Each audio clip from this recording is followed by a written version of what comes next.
Hi everyone, my name is Victor and I'm ready today to install my rear sway bar frame gusset stiffener.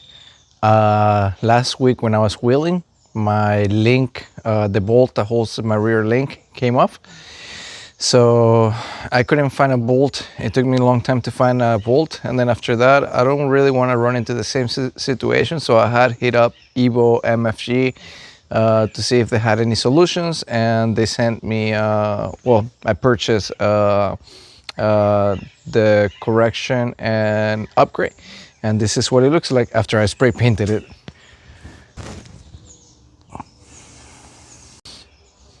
So I'm going to go ahead and install those on the rear of my Jeep. This is the one that came off, and there is 2 bolts right here, so it'll mount to those 2 bolts and it'll mount right there. Let's do this.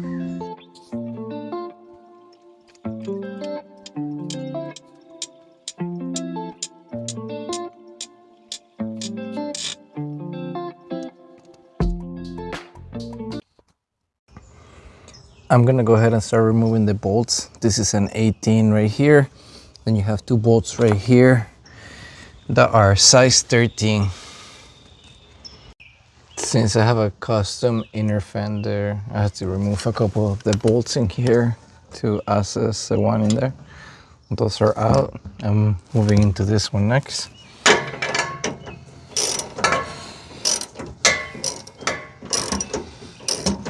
Fancy tools, so this is the best that I could work with. After installing, I got ready to torque.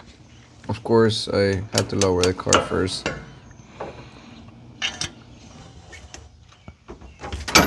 Oops.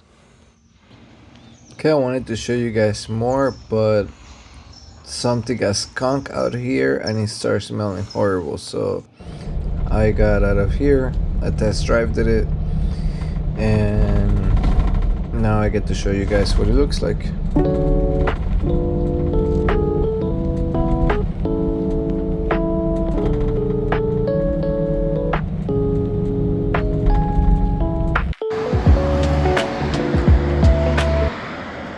Thank you for watching my install video.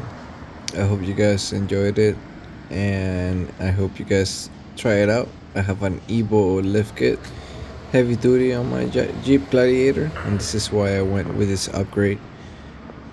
It was a pretty easy install, it took less than an hour. Now I'm gonna go get some ice cream a la Michoacana.